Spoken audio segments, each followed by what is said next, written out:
Junior. Junior. Junior.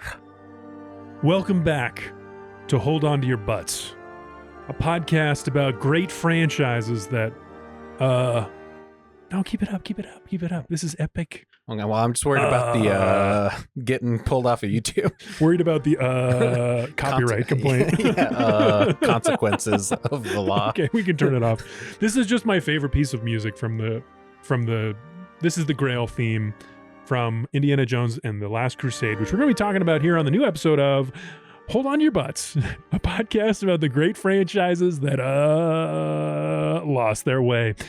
AKA Season 2, There's No Time for Love, Dr. Jones, an Indiana Jones rewatch. Last Crusade, the big one. This is it's probably my favorite. Might be my favorite. It's certainly the best so far. Spoiler alert. Just say, That's I didn't my come opinion. here for the Grail. I came here to find my dad. It's a line that Harrison Ford says in the movie. Yeah, I watched it like 2 hours ago. Yeah, can you tell me where he says it? No. I mean, I can surmise from context clues. He probably says it in the chamber. Wait, no. If he said so he hasn't yet found his dad. Mm-mm. He says it in Venice. Yes. See, at the end of the boat chase. I don't need to have a memory. You don't need to have a memory. I got the processing power, but not the hard drive space. Okay, that's your version of it's not the years, it's the miles. Exactly. You know what? Me and Harrison, we got a lot in common, except our minds. This one's better. Okay, wow. This one's better. Dumb. I've been so in love with Harrison Ford after doing this because I wanted to discuss how you thought of Harrison Ford before you started this journey. Yeah, okay. Because my first impression of him was grumpy old man who didn't want to talk about any of the franchises that everyone loved him from. Because, people would make fun of him on podcasts I'd listen to and they did impressions. It was always just mumbling and then a whip sound at the end. They'd be like, yo, how would Harrison Ford react to that? I'd be like, oh, no. So he was always grumpy old man to me. And now I feel like he's had kind of a renaissance. And, he's doing all these fun shows now. He's been in all the franchises again. Yeah, Shrinking is the one I'm thinking of specifically. Very good. He's funny. He's charming. He was really, I watched, there was like a YouTube short or something where it was an interview with him and Ryan Gosling and this woman talking about Blade Runner. Have you seen this? Yeah, she's on the Great British Bake Off now. She's one of the... Is that true? Yeah, she was very charming. Yeah, she's very charming. And she asked him this question and she's like, so what is it like coming back to this character? And he was like, well, what do you think about how the character is different? And she was like, I haven't seen the first movie. And it totally disarms them both. And they end up having this great conversation, just totally enjoying each other's company. I've never seen... This is it. You guys need help. Yeah, this lady. Yeah, she just totally disarms him. And I've always heard that Harrison Ford was nervous. And that's why he's always come off as like grumpy. That he doesn't like doing promotional interviews. That's like his defense. Yeah. Yeah. I mean, Gosling obviously doesn't have that problem. That guy's probably charming as he sleeps. He snores at night and you're like, swoon. Yeah. Yeah, I can't remember this lady's name. I don't know. But it doesn't matter. It doesn't matter. We just heard it. Whatever. It doesn't matter. Yeah. Tell your story about the ladies of Indiana Jones. Oh yeah, this is my favorite thing. Okay, we were just talking about my favorite thing. I just told you. I know. Well, a favorite of the last time since we last recorded. I ago. got you. Yeah. So I've been watching all the special features on all the DVDs, and one of them on the Last Crusade was an interview that AFI did with all the ladies of Indiana Jones. So this was on the set of, okay, so at this point it's this was Karen Allen. Yes. It's Willie Willie Scott. Willie Scott. I wish I remembered her name. I'm not retaining the names even as well as I did during the Jurassic Park series. And then the third one I wrote it down because Allison Doody plays Doctor as Elsa Schneider. Kate Capshaw. That's it. Kate Capshaw. Mrs. Spielberg. Yes. Yeah, for real. So that's who the three was. It was Capshaw, Allen, and Doody. So, do you know she was Irish? No. Yeah, she's Irish, and that's she was most worried about getting the accent right in the Yeah. in the show. Yeah, because so it's just an excerpt. It's like 10 minutes from this bigger interview. Yeah. And so they each are just kind of talking about their character. And the lady who plays the first lady, Karen Allen. Yeah, Karen Allen. She's like, oh, I fell in love with this character. Great character. Yeah, from the opening scene. Same. I loved her so much. So she felt very protective of this character. So that motivated her to like fight for the things that she fought for in the movie. And she was like, oh, this character's always going to be in the background ready to spring into action, even though, Indy's doing all this stuff. Yeah. God. So she's a lot more active, proactive in the film. I think that's something I'm really looking forward to, is seeing her reprise the role in Crystal Skull, because they bring back Marion Ravenwood in Crystal Skull. Yes. Just seeing how she, as an older woman, takes on and like. Anyway, go on. Yeah. Tell me more about this scene. Yeah, and then the Kate Capshaw, she was, she just kind of talked about how, she got a lot of flack from, or the character got a lot of flack from feminists for not being a good character. Yeah. I guess. And she was just like, I guess I lost that perspective when I was in the movie. I was just trying to be, funny. I was trying to, just do the best I could with for the character and, on set. So, she was like, oh, it's a Saturday matinee movie. So she was like, I wasn't trying to be serious about it, but she, just kind of talked about. That's where she went wrong. A lot of mistakes were made on Temple of Doom. Well, I mean, I think that's course correction. Yeah, that's big course correction. And well, they also talked about how Lucas was going through a divorce at this time as well. So he was just in a darker space. I think the darker space thing, I remember you saying that last time. And one thing that I think was missing was a lot of just like small bits. Like little like in the opening of Last Crusade, where you see River Phoenix jumping down onto the horse and the horse moves and it's very funny and he falls on his butt. Yeah. Uh-huh. Like little moments like that, you don't see a lot of those in Temple of Doom. No, I don't think, but they do some of that stuff. Like the one guy throws up the hammer and then it hits a guy. One of the henchmen. That they do. It's just not the same. I think it's totally different. And I think Lucas and Spielberg were not like living in the story the same way that they were just living in this. Like that's how you come up with that kind of just like hilarious character moments and scenes, how to tell the story, how to deepen it, enrich it more. I think they were distracted. I mean, maybe they're so into it they couldn't see the forest through the trees, kind of a thing. That's how I would view it. Maybe. Maybe.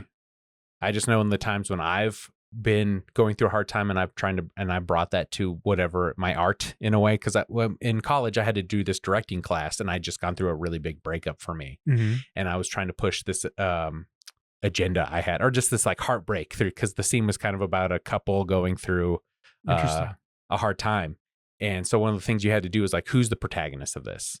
And so I was pushing the wrong character being the protagonist because I was bringing, and so my teacher was like, he was like, what's going on here? Blah, blah, blah. It doesn't seem to be working, da, da, da. And I was like, he was like, what's going on in your life? And so I was telling him and he goes, yeah, you got to be careful not to bring your baggage to the art. And I was like, that's how you do it, right? That's what I thought you did. But I mean, that's what it says to me, is like Lucas was bringing this, there were two in it, or he was two in it. And I think Spielberg was frantically trying to find some way to bring some levity to it. That's when like you get that food scene, eating monkey brains. Do you think that was a Spielberg idea? That was a Spielberg idea. And well, they were talking about how like they thought that was like gross out humor. That seems like such George Lucas style. Like the aliens of the prequels, like that seems like George Lucas's weird ideas about other cultures. I don't know. I mean, it's your bias towards Lucas, although it is weird. Yeah, I mean, he earned it. Yeah, for sure. I mean, there's a lot of where just like Lucas was talking about wanted this. Like for this movie, Lucas just said, I want a tank in there somewhere. Get a World War I tank in there, or World War II tank. And so they made it happen, but he just like makes demands.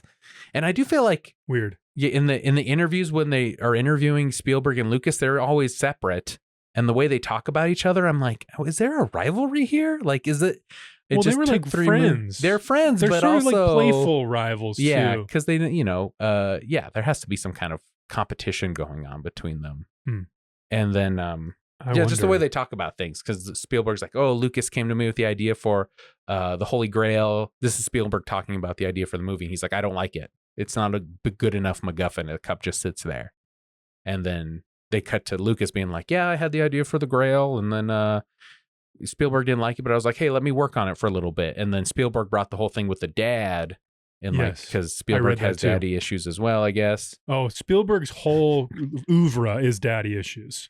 If you see The Fabelmans, you will rewatch every one of Spielberg's movies in a different way. Yeah. Especially this movie, actually, because the story of The Fabelmans it's a memoir about his own young life, and the story is his parents their relationship is falling apart, and his mom is like attracted to and like sleeping with his dad's best friend and like work colleague, played by Seth Rogen. Very funny role. Very good performance.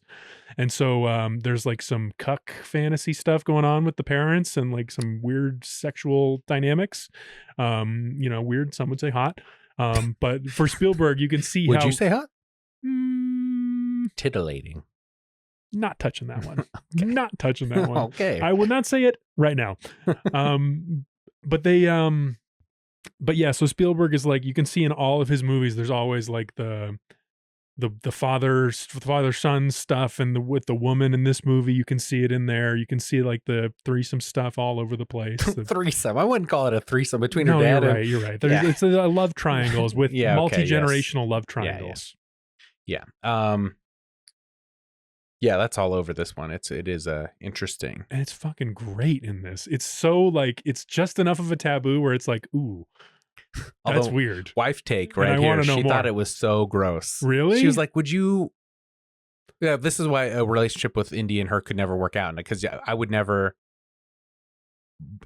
be able to see a woman who also slept with my dad the same way. I would not be able to have a relationship with that woman afterwards. I honestly didn't even think about it for myself. That's also some of my personal issues with my dad, but I don't know. Maybe you have. We're going to get into it. We're going to talk about me and my dad. Yes, 100% we are. That's going to make this podcast way too long. Well, we got to do it. It's going to be a 3-parter right here. We got to do it. JD's Fashion Corner / Therapy Daddy's.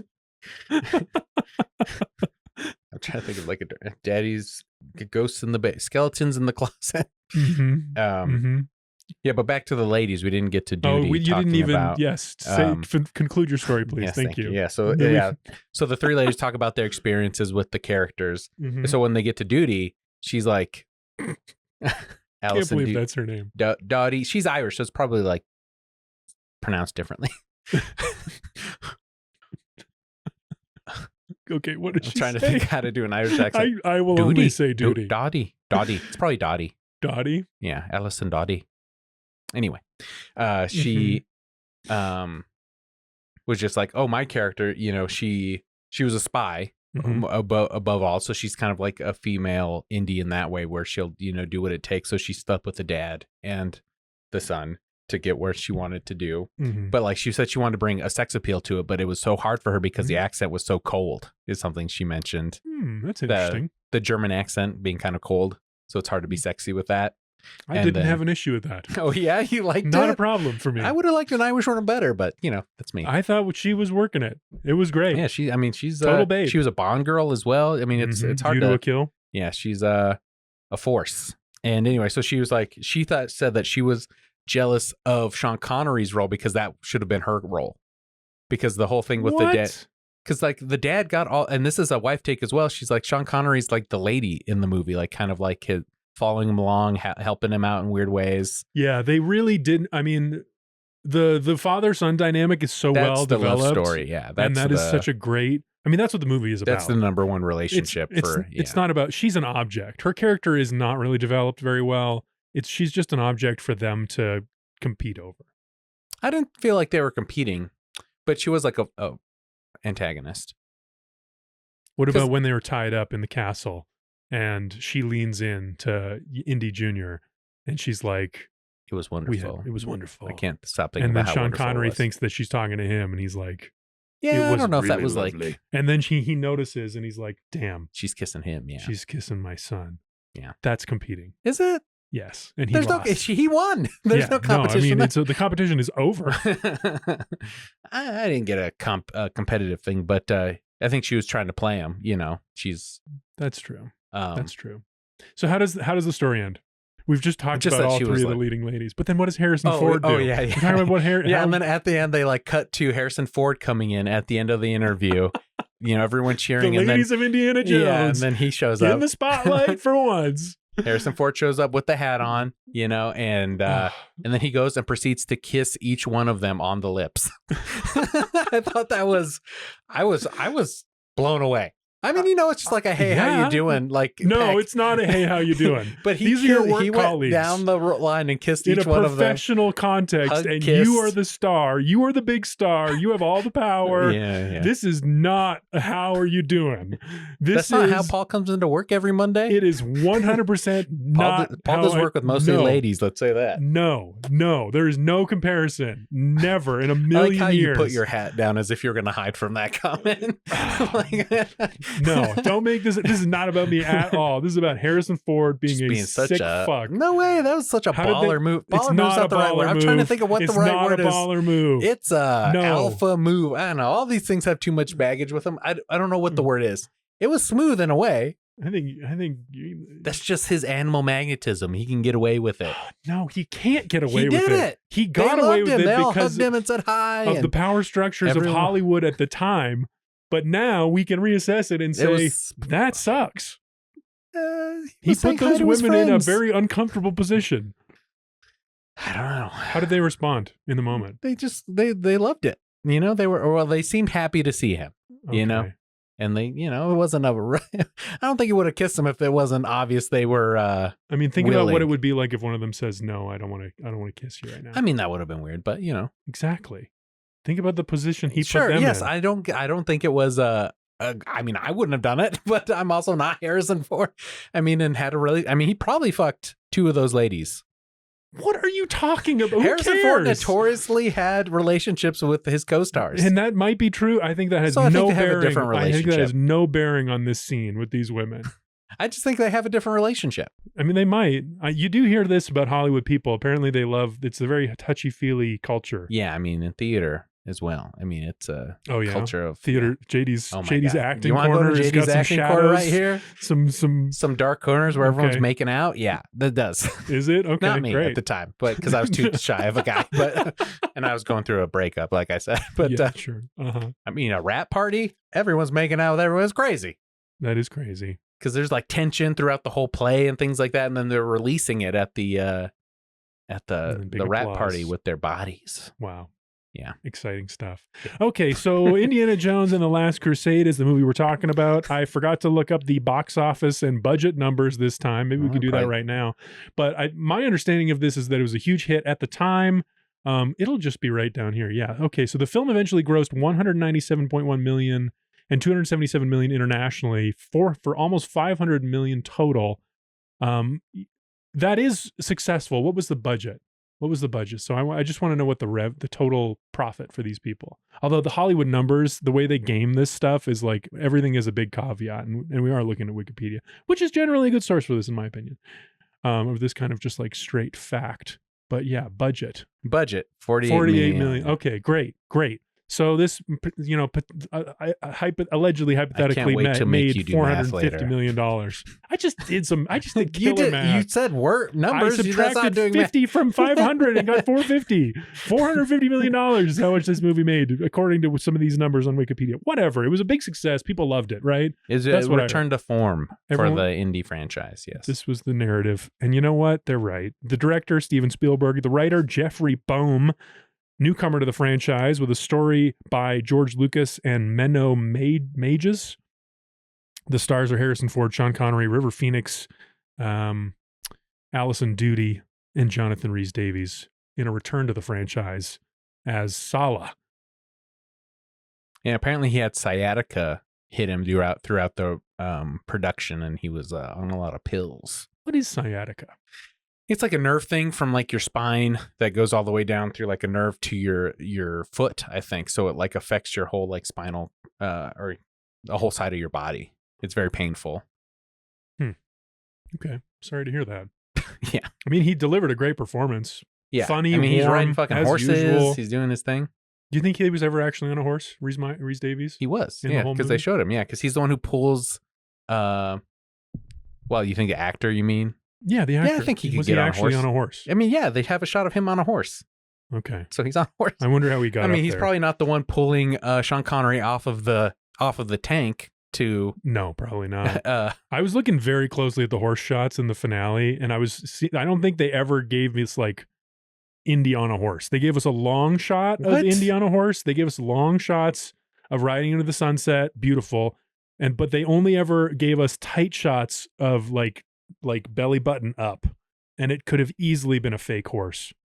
It's just this is a conspiracy theory I'm starting, that literally, okay, I just saw a picture of it. Okay, so there they are riding horses. No, Harrison Ford did a bunch of his own stunts on these movies. He got hurt in that last one, remember? I think, right. and you got to remember at the time, this is 1989, they're all competing to be action stars. I mean, like Stallone, Schwarzenegger, Dolph Lundgren, Chuck Norris. I mean, Harrison Ford's almost in a league of his own because he's like the anti thing. Yeah. Because he's not the muscly guy. He's not doing but that. He's still doing his own thing. But I mean, they made him work out more to be in Temple of Doom. Or not to be in, but they wanted to get those sleeves out of here. Yeah. Get those muscles popping. And then in India and forget Rambo. The script. It can be bad. In Rambo 3, Stallone did a bunch of his own horse stunts as well. And you see Harrison Ford like leaning over and picking up a rock to stuff in the side of the tank. Yeah, it's true. I think that was Harrison Ford. Okay, I believe that. Okay. I mean, he's buff. He's strong, athletic guy. He was a carpenter. He also did a lot of other stuff. Yeah. Yeah. I believe him. He did his own stunts. He did some stunts. I should all never of his have stunts for sure, but he probably did some of the horse riding. I apologize to Harrison Ford and Sean Connery and Jonathan Rhys Davies. I don't know if Sean Connery did it. I doubt Sean Connery did. I can see him on the horse. He's now. on a horse. He's not doing horse stunts. No, but he did get on the horse. I was suspecting that they even got on the horse at all, and I can see that they did get on the horse. Okay. So, and they clearly did actually go to Jordan to film this. We'll talk about that later. Yeah. Opening with a young Indy. The whole opening. It was so fun. River Phoenix very fun as young Indy. Apparently Harrison Ford handpicks him because they'd worked together. Harrison knew River Phoenix had seen him, and he was like, this is of all the young actors working today, he looks most like me at this age. And apparently River would do impressions of Harrison Ford on set to like get laughs out of people. And then Harrison Ford was there for the shooting. Is that just kissing women without their consent? I don't think he was at that point yet. Okay. That's an older Harrison Ford. Because otherwise, what do you do? What's the impression? I mean, he did some great just mannerisms of Harrison Ford. You think? Yes. Tell me about them. It's awesome. I didn't pick up on this. I watched the fucking movie. Tell me what you picked up on. I mean, just like, because Harrison Ford was there and he would act out the scene, and then the kid would do a version of that. Yeah. Oh, okay. That's smart. Yeah. I mean, it did not, maybe subconsciously I picked up on it because I did think I bought him as young Indy. Just like the facial expressions, just like him looking a little overwhelmed. There's some comic beats that are like, wow, he's doing as a thespian myself, I was impressed by the craft. It might have just gone over your head, but it totally did. I'm sure it connected with me, but just not in a way that I could verbalize or would identify because I don't have the expertise you have. You were just immersed in it. And that's the goal. And I was totally in it. That opening scene is like, it's one of the best things about the franchise. Like, it might be the high point of the franchise. It's so good. The opening scene? Maybe. I don't agree with that, but yeah. What's better? What's better than the opening scene with River Phoenix as a young Indy? I mean, the opening of Raiders. Opening of Raiders is very good. Pretty iconic. I mean, I loved all the stuff in Temple of Doom. I mean, I like Temple of Doom a lot as well. Okay. Yeah, you can't even. Temple of Doom sucks. Everyone, I'm so glad we did this podcast because having rewatched it, everyone that ever says like, you got to rewatch Temple of Doom, I'll be able to be like, no, you're wrong, and it sucks. I did, and it's bad. Okay. I mean, you liked it. I liked it. Hold on to your potatoes, you know? Did you miss Short Round in this movie? I did. I did. I missed him too. He would have been good in this. Yeah, they really wanted the vibe of the first one again, so they tried to bring back as many people as they could. Yeah. Sala, also solid, but he's not as fun as Short Round, Yeah. No, he's not. Short Round is like kind of unbeatable. And I think the like father-son dynamic of Indy and Henry Ford Sr., you bring in Short Round, then Indy, our hero, is in the position of like being a father. So you have to see him like being coached on being a father by his dad. And they obviously have a fraught relationship. Like, I think that would have been I think that could have led to some really funny moments and a nice paycheck for Key that he probably could have used at the time, 1989. Right. I'm trying to think of what my favorite. Are we doing hold on to your butts moments right now, or Do you got it? The hold on to your butts / potatoes moment? Because I've got 3 that I'm choosing between. We haven't done the plot yet. Can I Okay. do my plot Sure. thing? Yeah, I wrote a yeah. whole plot thing. Please. In case you haven't seen Indiana Jones and the Last Crusade, number And you one, just love us. I'm sure there's some people listening who are like, but anyway. The plot is, after a meaningless but exciting flashback to his childhood, our dimwit hunk hero Indiana Jones gets a new call to adventure. This time, it's the quest for the Holy Grail. An obviously evil in disguise collector has a new clue, but more importantly, Indy's absentee father is literally absent this time. He's gone missing on a quest. So Indy uses his dad's Grail diary to follow the clues first to Venice, where he solves puzzles, finds more clues, and makes his way to find Dr. Jones Sr., captured in a Nazi castle in Germany. Now reunited, the Doctors Jones race the Nazis to the Grail itself in an ancient temple outside Alexandretta, a city that actually exists. More puzzles, more car chases, another epic face melting, and finally, some much needed hydration. Credits. That's my plot summary. Much needed hydration. The Grail. Oh, gotcha. Take a little sip of that water. Yeah. You forget that it's water that they're drinking because of the cup itself. Holy water. But you got to remember that that water was in there. Yes. How'd that water get in there? They scooped it from the... Yeah, but where'd the water come from for the dish? I guess Jesus. Do you think the old dude was, because he wasn't leaving the chamber? Is there some kind of like trickle of water coming into that cave? Interesting. It's probably a well. I assume there's a well You're saying somewhere. Interesting, and you're like, not interesting. Let's move on. No, I'm thinking about. I mean, Okay. not the main point. I mean, it's an interesting thing that you hooked onto. It's something. Where's the water coming from?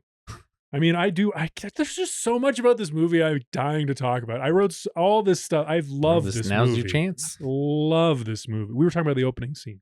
River Phoenix. Yeah, I wouldn't say that's the apex. I mean, I love the Venice stuff the most. The Venice stuff is really so good. fun. Yeah, it's really good. Have you been? Yeah, yeah. I have. Where you're like, I wonder if I walked down that corridor or that alley, because Venice isn't big. It's not big. It's not big. We didn't actually because this movie, like, it's in Venice, but it's kind of not like the Venice that you think of. You get a lot of the real Venice of like a little bit of an old church, some boats, but then the chase into like the giant shipping area, the port of Venice, like the modern Venice port, which is really visually quite cool and good to see the old and new coming together. I loved that in the context for Indiana Jones. That was a really smart choice. But yeah, my experience of Venice was more like, like walking through tiny little alleys and walkways and little tiny bridges and restaurants here and there, and people smoking cigarettes and... Yeah, that's what I liked about it. Okay. And he says, Venice, like 3 times. Venice. Getting out of the sewer grate into the bustling restaurant, people in fancy clothes. He's covered in shit, petroleum and water, and rat droppings. That's a crazy one. The rats is interesting. Okay. Rats. I mean, sure, we can get into rats. Let's talk rats. Rats, they had to breed them. They bred their own rats. They bred like 2,000 rats. Holy shit. Because that was the only way to guarantee that they wouldn't have diseases or anything and no one would get sick on set. So they had incredible. Yeah, so they had to breed their own rats. And apparently Harrison Ford had a couple pet rats when he was a kid. So he was not scared of the rats. When they were hiring duty, this is like the scene that, they kind of torture the female lead with. Mm-hmm. They're like, how are we going to do it this time? So they did rats. And they're like, can you do this rat scene? And the original person they wanted for the movie was out because of that scene. So they're like, we're not doing that. Do you know who it was? I can't recall at this point. No, it's okay. You don't want to make her feel bad. Yeah. But anyway, she was out and then they got duty. And she was, I keep not wanting, Allison. And she was like, yeah, I'll do it. No problem. Good for her. Yeah. Hell yeah. And she earned it. Yeah. So they had the rats. I heard one source said they had 5,000 rats. Another source said they only did 2,000. And then when they did all the scenes where the flames were coming in, they had fake rats that would animatronic little rats that would move. Makes sense. I read 2,000 as well. Not that there's a lot of rats. Yeah, that they bred themselves. Kind of unethical, but that's how they did it. Do you think? I mean, what do they do with the rats at the end? They don't find them a good home. They either let them out into the wild or they kill them. Do you think they killed them? Probably some of them. That is kind of sick, actually. I mean, they don't go to a zoo, you know, like a zoo full of rats. Yeah. They just let them out in Venice. Indiana Jones. We love him. Rat killing fucks. What did you think about the relationship with the lead in this one? The Allison Doody. Yeah, because she did the Dr. Elsa Schneider in Indiana Jones. Because there's always another wife takes. She was like, he only knows how to get into a love scene when they're in a fight first. That's kind of a dynamic that we've seen before. This like, I'm not into it. Sort of like playing the roles of like hard to get kind of a thing. That's what they would have called it back then. I don't know. Playing hard to get. I don't know. I guess so. You know, he's like, I don't like fast women, which is like a line you wouldn't say nowadays. Oh my God. You know what I loved is I wrote down this first exchange when Indy gets off the boat in Venice. We've just seen the great plane map, signature Indiana Jones bit. He goes through the Azores, just so you know. I was going to ask you, did you like that he stopped at the Yes, Azores? I did. Yeah, okay, of course. It's just family history there. So he stops in the boat, and then him and what's his name, Brody. Mm-hmm.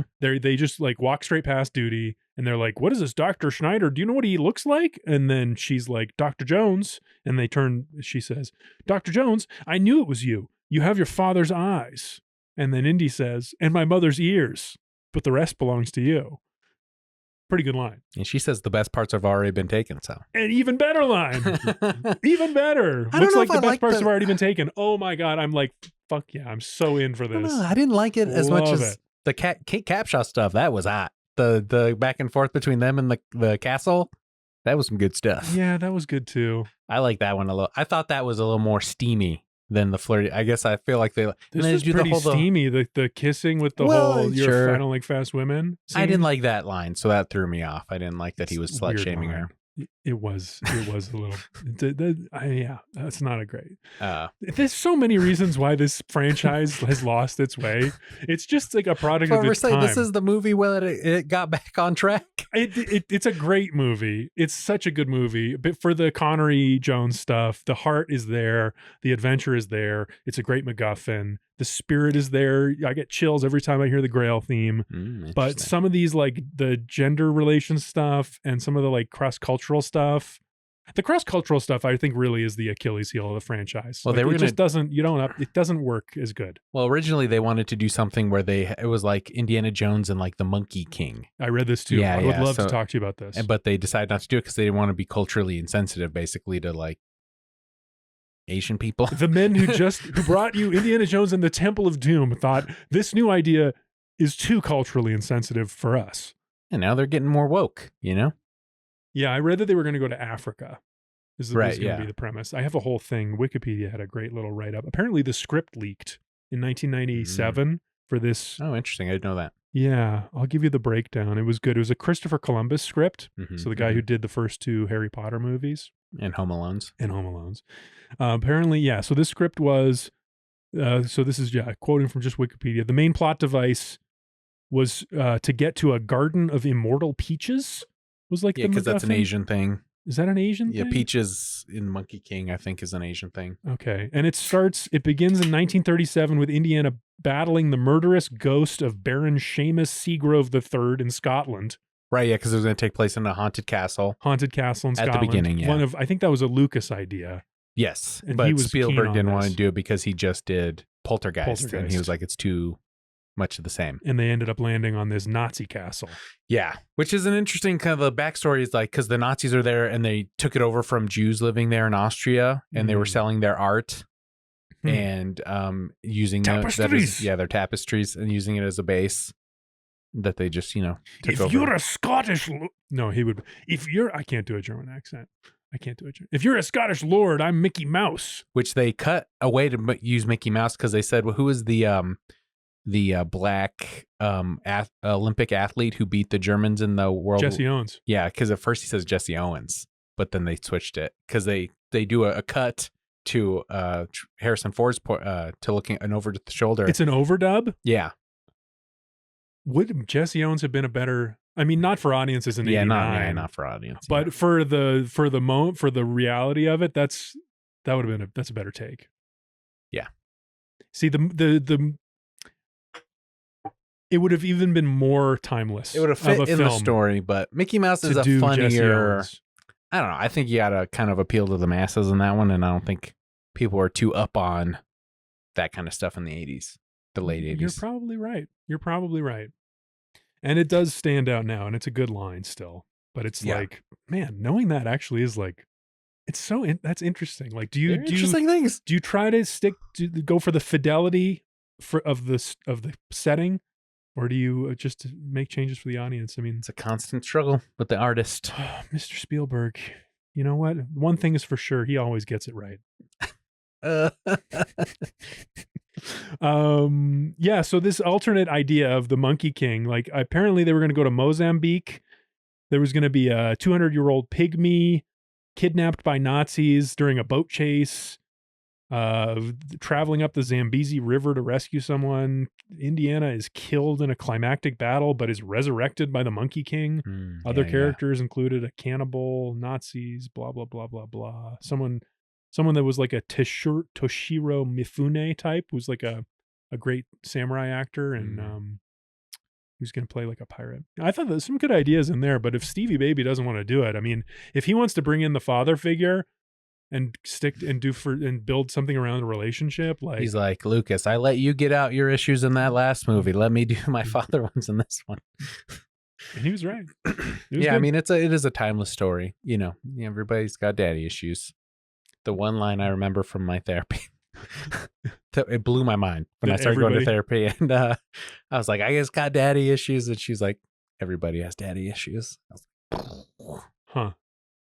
Probably just blew some listeners' mind right there too. Blowing my mind. No, it's not blowing. Yeah, you roll your eyes whenever I say that. I'm not rolling my eyes. What's your really? Because you were talking about your intro to Indiana Jones, yes, and you're saying you're going to wait for this movie to take it. Yes, and I bet there's some father issues.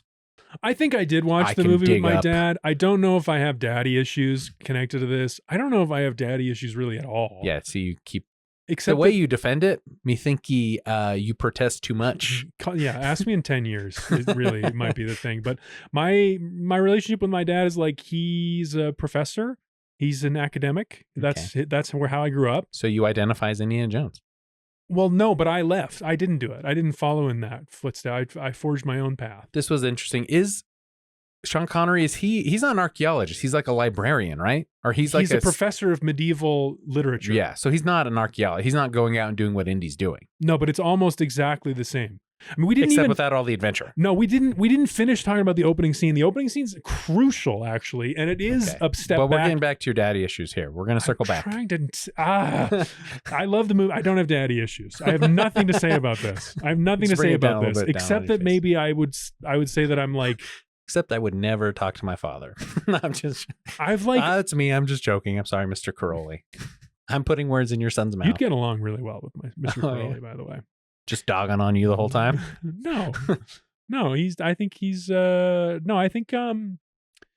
I've rebelled against what he did. And I've kind of like, there were a couple of opportunities where I was like, am I going to take some connection, or like my dad knows someone who works at this place and I'm in college, and I was like, maybe I could apply for an internship at that place because my dad knows someone and maybe I'd be able to get that internship. And like, I remember distinctly having an interview for a job at that, and like talking to someone who knew my dad, who was like, maybe got an email from my dad. And the interview just goes so bad because I didn't actually care about that stuff at all. Or like, it just didn't work. Like it never worked for me to take advantage of any of that. Any of like building on his, you didn't want to play the game, career, his success. Yeah. That game, that type of game. And so I was just like, I got to do my own thing. I just have to figure out my own thing, my own way to be. I chose the path of the grave robbing. Podcaster. It's the skullduggery and the grave robber in the opening scene, not the father focused on his own obsession.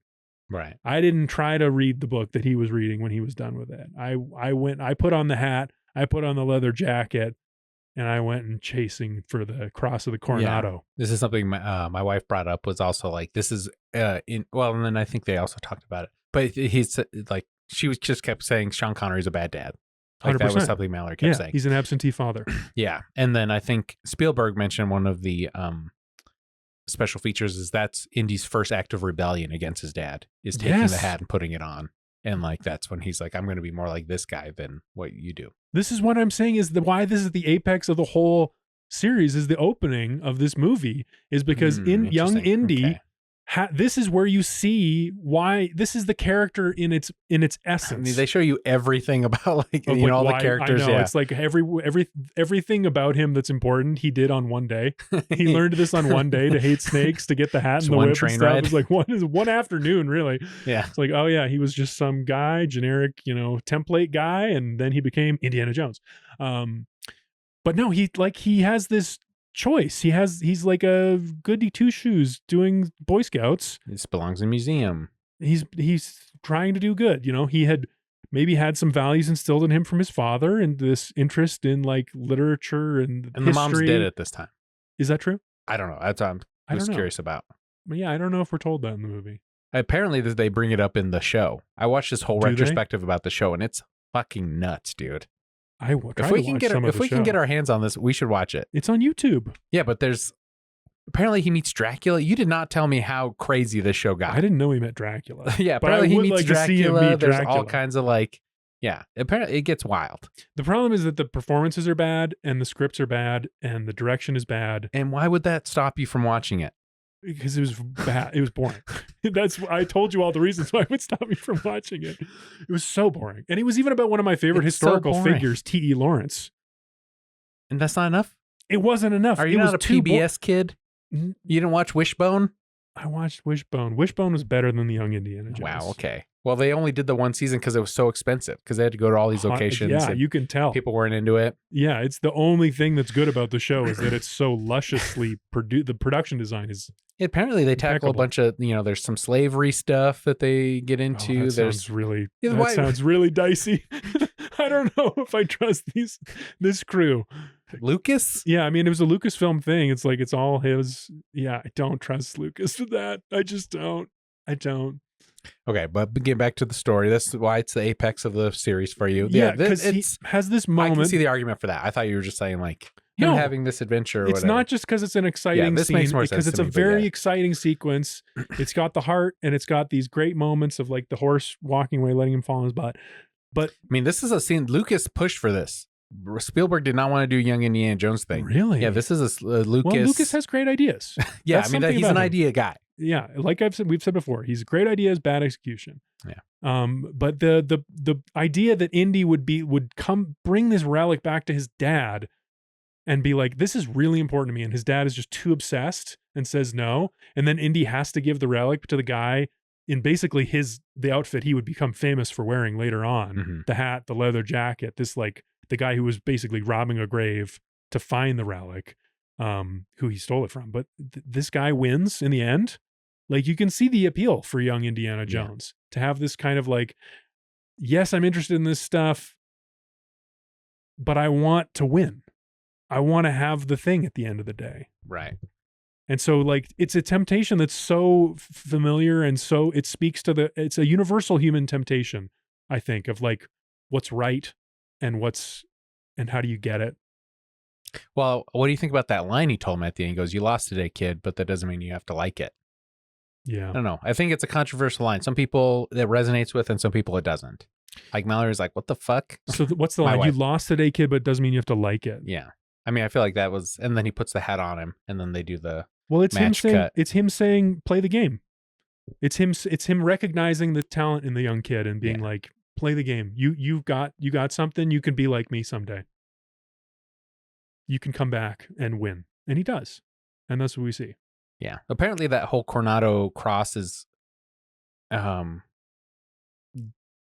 interesting or whatever. It's valuable because it has a piece of the cross that Jesus was crucified in it. Really? That's because I was like, what's this little cross thing there? Fucking crucifixes everywhere. Why is this? Yeah, that's weird. But yeah. That's an interesting detail. I thought it was an interesting detail. This reminds me, I was thinking about what other MacGuffins would be that Indiana Jones might search in other stories for follow-up movies. And I thought about the cross, and I thought about the Shroud of Turin that like Mary Magdalene was wearing when I think that's what it is when she sees the Jesus being crucified. But then I remembered that those things, the cross and the shroud, This was one of the things that Martin Luther was rebelling against the Catholic Church against, was because people were selling bits of these things, claiming that they were bits of these things, and just selling them as like, you have to pay me, the church, in order to have this holiness bestowed upon you, the faithful. But in reality, so many people were claiming that they had pieces of the Shroud of Turin that you could like, it's is not Martin true. Luther King Jr.'s dad you're talking about? Yeah. Martin Luther King Jr.'s dad. The original Martin Luther, this was one of his things. He was like, no one should be allowed to sell these. This is bad. And one of the reasons why he rebelled against the church that led to the split. Yeah. I mean, that'd be great territory for Indiana Jones to go through. Church, 100%. Yeah. Church schism, church lore, ancient lore. Church politics. That's what this is all about. That's going over the cliff. That's a jump the shark moment. You think Martin Luther is just as interesting as, and the Reformation and like the birth of Protestantism, just as interesting as the Knights Templar? No. Okay. Is he still alive in a tomb somewhere? That maybe. Okay. He's got another. I've been he's writing under more the Vatican. theses. He's under the Vatican, and he's pissed. He's pissed. He's so angry, and he's ripped. Yeah, he's just been down there doing push-ups and pull-ups the whole time. He's pissed. He's like, you're not even. He's like, I can't believe the church has made this much money. Yeah. So the beginning, it's great. Such a good scene. Yeah, he's not afraid of snakes. He gets into snakes. Yeah, River Phoenix. I never tragically really died. Yeah, I've heard lots of people talk about this. So I was more of a Joaquin fan, but yeah, when he died in like 19 when you were 2. Yeah, River Phoenix died. You never had a chance to be a fan. Yeah. But I know people like talk about him with such reverence, and I'm just like, okay. You do wonder about what would have happened, because Joaquin Phoenix is like very talented. Yes. And River Phoenix clearly had it. I don't know. Yeah, it's something my wife and I were talking about. It's like, would he have taken I think Leonardo DiCaprio kind of stepped into that place, and probably, child star who became 10 years younger. Yeah, I mean, different generations. Would he maybe have more of an Ethan Hawke? Would he have made the interesting choices that Leonardo did, or would he have just, or would he have followed Harrison Ford to big franchises? Maybe. And pilot school. Yeah. So I think I do want to get to that with Harrison Ford being the curmudgeonly old man. Okay. And then he gets into a couple plane crashes. Okay. And then he starts coming back to these franchises, and stops being such a curmudgeon about these things, and he kind of starts leaning into the nostalgia stuff. I think is an interesting arc for him. I need to read up on that. We should talk about that for Crystal Skull and Dial of Destiny when he's older. It's the first one the first franchise he comes back to, I think, after he has a plane crash in some fancy golf course in California, but he almost dies, and then it's like but that's not his first plane crash. But funny that these movies feature a lot of plane crashes. Yeah. In retrospect. Yeah, I was gonna say is that plane crash might have been my. There's one in Last Crusade. Mm-hmm. Yeah, a lot of planes. Yeah, the dogfight stuff is good. Yeah, the whole Zeppelin sequence. Yeah, the Zeppelin sequence I liked a lot, but that's because they're talking about That's a great segue to this. Yes. Because they're addressing some daddy issues right there, which I think is an interesting conversation. But behind the scenes, because it was shot during the summer, and apparently Sean Connery sweats really easily and a lot. Hilarious. So he took off his pants during that scene, and they were like, "What are you doing?" He's like, "I'm going to be sweating through the scene. We're not going to be able to get through it. So like, if I don't have my trousers on, then I'll sweat less." And so Harrison Ford also took off his pants, and they both did that scene with no pants on. Oh my God. Which scene is it again? It's when they're in the Zeppelin. Yeah. And they're talking about, the trials to get to the Grail. Oh, and then he's like, "Oh, what do you want to talk about? Oh, was I such a bad dad? Blah, blah, blah." One of all the that stuff. emotional cores of the whole, these two macho men are wearing no pants. Yeah. In this just incredibly, one of the great, I mean, there's a few really good scenes of the father-son stuff. And that's one of them. When young Indy is like, well, no, Indy, what do we call him? Just Indy Indy is saying, you never talked to me. We never talked. Let's actually talk. Yeah, he's like, if you're like a normal dad, you'd know that, that it was a lonely childhood or whatever, and it was lonely for you. And then Connery's like, Junior, what do you ask me anything? He's like, yeah, I'm here now. What do you want to talk about? What's so important? Yeah. Yeah. And Indy's got nothing. Yeah. I mean, that's an unfair thing of his dad to put on him, I think. Do you think so? I don't know. I mean, his dad, I felt empathy for both of them. I thought it was a great scene because I was like, well, what is the dad supposed to say? His dad had an obsession with something and he neglected his son his whole life. But do you think that he saw it that way? Do you think he realized of course that he doesn't because he's a flawed person who, if he could see it another way, he wouldn't be that guy. Well, no, but he can grow and change. He might be able to. Well, when Indy goes off the cliff this tank, is the conclusion. and then he's like, "Oh, I should have, talked to him more." He said 5 minutes would have been enough, which is funny. It was funny. It was like, okay, so you actually didn't have much to say, but you had something that you could have regretted. Yeah. But then immediately when he comes back around, he hugs him and then he brushes him off again. Yeah, which is a shame to see. Which I don't think that you would have played it that way these days. That's like old school mentality. How would you have played it now? If you were helping get Indiana Jones back on track? I mean, I don't know. I mean, I do think adult short round goes off the cliff. He climbs back up and it's Harrison Ford, old Harrison to his son figure. I don't think Harrison would have been a neglected father like that. Oh, 100%. I mean, he didn't even bring Short Round on this adventure. Short Round's in school right now. Short Round for the rest of the series. We never see him again. Of course he's an absentee father. In my headcanon, Short Round is at a fancy private school right now getting an education. Yeah. That's why he's not on this Becoming a real archaeologist. It's during the school year and he's, Fair enough. Yeah. Fair enough. He's having his own little adventures somewhere. But that's the seed of daddy issues for sure. That's still absent. That's not like... Yeah, I mean, he's gonna fuck up in his own new ways. That's the tale of any generation. What would old? I mean, I can't be that. It's a different situation. Okay. But if this scene was being played today with Harrison Ford and Sean Connery being made today, they would have had more of a heartfelt thing to say to each other versus just being like, okay, let's keep going. Yeah. Stop sitting down. We're so close to the end because his dad still has the obsession. He does. Yeah. He does. I mean, I think people would say the culmination is him finally calling him by his chosen name, Indiana, instead of calling him Junior. When was that? When he's holding him and he's like reaching for the Grail and he's like, oh, he's taking this, he's dribbling it into the old guy's hand. No, it's when when is it? When the cracks are there and he's Duty has already fallen into the eclipse. Indiana's like, and Indiana's hanging down. Yeah, and Sean Connery's holding on to him and he's reaching for. He's like, I can almost get it, Dad. I can almost get it, because this has been Sean Connery's obsession his whole life. Yeah, Indiana's being seduced by it, a la the Ring of Power. He wants it, and then he's like, no, give me your other hand. Give me your other hand. It's not worth it. And then he finally says, Indiana, let it go. Yeah. And that breaks through to Indy. I should watch it again.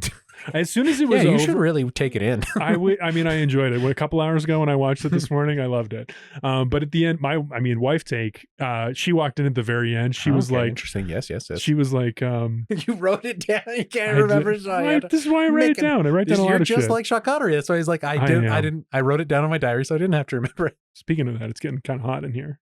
I'm gonna pop these pants off. Take off your trousers. Take off these trousers. My trousers. So she walks in. She walks in and she's like, is this movie still going? The credits are rolling. She says this. Like the credits immediately start rolling. And then I was like, you missed you should really have watched this with me. This is a great movie. Have you ever seen Last Crusade? She's like, no interest. No interest. Interesting. Yeah. Well, it's about daddy issues. It's not about mommy and the daughter daddy issues. Yeah. I don't know. I wonder how, like I said earlier, I wonder how the Marion Ravenwood character is deployed in Crystal Skull. In this, and I'll have to look at it more in the next movie.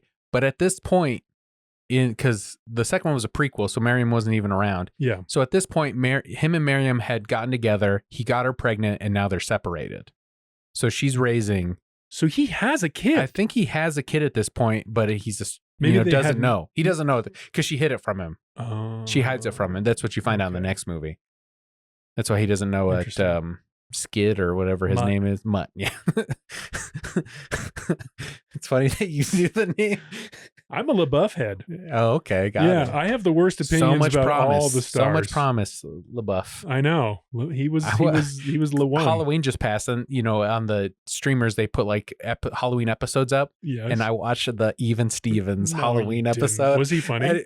And yeah, he's performing. You could see why they thought this kid had all the talent. He's going to be the next River Phoenix. Mm-hmm. We're going to put him in the movie. I remember thinking it when I was watching Even Stevens every day after school. I was like, this fucking kid is so funny. He was fucking giving it, dude. He was It was big. He was big. He was playing good. the role. He was locked in. Yeah, he was a clown. He's that funny kid. Really, really good. Yeah, I was impressed.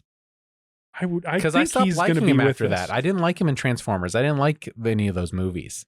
It's because he stopped being fun. He wasn't being funny anymore. But I was a funny kid. He's a good actor. Yes, Shia LaBeouf. yes, He's very actor. good. Yeah, he can drop in. He has that that empathy thing that he can just drop in. I think he's going to be around for a while. I'm excited to see him too. Got soft canceled not too long ago. I mean, Spielberg canceled him after that movie. He wasn't because he was hard to work with or something. No, because he started talking shit about the movie because it didn't do well. And he started talking shit. We got to not talk about Crystal Skull. We're talking about this is a joy to talk about The Last Crusade. It's one of the best movies but ever. He has a kid at this point. He has a kid. I think he has the kid little, at this point, but he doesn't know about it somewhere. He's probably got a lot of these kids somewhere. So he was not wrapping it up. He's a piece of shit. He's a scumbag. You're saying anybody who doesn't wear a condom is a scumbag? No, I'm saying a guy who doesn't wear a condom and doesn't know how many kids he has all around the world. Yeah. But you know what? I'm not being judgmental. I've turned over that leaf. We watch the movie and we don't judge. We just accept these people for who they are. Yeah, so they did that. So many good That's a great No Ticket, great line. That's probably the most memorable line. No. In my mind. No. Nazis, I hate these guys. That wouldn't have been my line. But I do like that it's a nostalgia thing. Yeah, so now we're already dipping back into nostalgia stuff for the franchise. That's true. Because when they go into the catacombs under the library, which I love that scene. Yes. X marks the spot. There's a huge X. Mm-hmm. Well, that's not for the franchise. There was no X marks the spot stuff in Raiders or Temple of Doom. No, but I mean, at the beginning of this movie, he's like, yeah, well, that's X never ever marks the spot. That's and then foreshadowing. Not it was great. I thought it was nostalgia. Fun. You can be nostalgic for. Sorry, I'm getting. That's a different. It's a different thing. But we should talk about both. But okay. So they get into the catacombs and they're looking around and they see the Ark of the Covenant. Yeah. There's like a drawing and she's like, "What is it?" He goes, "It's the Ark of the Covenant." And she goes, "How do you know?" He goes, "Trust me." Yeah, something like that. It's good. Yeah, I mean, that was good. I mean, they're already dipping into nostalgia stuff. Yeah, so the nostalgia stuff that I also saw was like, how does he get his fear of snakes in the opening? Yeah, all that stuff. The hat, nostalgia, there's so much. Scar on his chin. There's so much of this, and it's you know what? It all works. It did really well. Him going into that magic cart. Did you see that shot? That was an amazing shot. That's all one shot of him going into the magic. The caboose that had the magic thing on it, and he River Phoenix goes in, he sees the vanishing cabinet, he gets into it, the guy chases him, the reveal that River Phoenix isn't in the cabinet, and then the guy goes to the back and you see River. But I mean, that's a different character. I didn't notice this was all one shot. That's all one shot. It was very cool. Spielberg is fucking good, right? Yeah. The master of light and shadow. We've said it before. It's worth saying again for this movie. To set up a shot like that where you're basically doing a magic trick live in the movie. Yeah. That's classic Spielberg. Yeah. I mean, it's a fucking movie, it's dude. So good. It's a movie. It's a movie wall to wall, 2 hours a movie. Yeah, there's a little bit of so with the X thing, I think it's funny because there's a big X that he goes and sees, and then when you cut down to him trying to break off the piece of marble, the X isn't there in the same painting. I mean, like, it's just a continuity, just an flub. Issue. Yeah. Yeah, that is a flub. They couldn't. You didn't notice? No, I didn't pick up on that. I did in that same moment. I mean, there's two other things worth talking about. The library stamping the books guy. Yeah. And then Indiana Jones picking up on that and then smashing the floor when he's stamping. I didn't see him pick up on that, but that's, I mean, they do always put in good little things like that, but I just didn't catch that one. You don't think maybe he was just, it was I an didn't see a accident scene where he that saw. was, Yeah, I think it was just more of like a thing for the movie. It's just a bit. Oh, that's weird. But Maybe you're right. I guess I assumed he was doing it intentionally to sync up with the stamping as to like kind of fool him. But usually there's like a scene where like, he doesn't fully trust Schneider. Dr. Elsa Schneider. Yeah, Allison so Duty. he doesn't. He tells Brody, he goes, "Hey, we don't know what's happening. Let's keep the diary a secret." And then at the end, when they're, they rifle through all their stuff, and she's like, "You had it the whole time. You didn't trust me."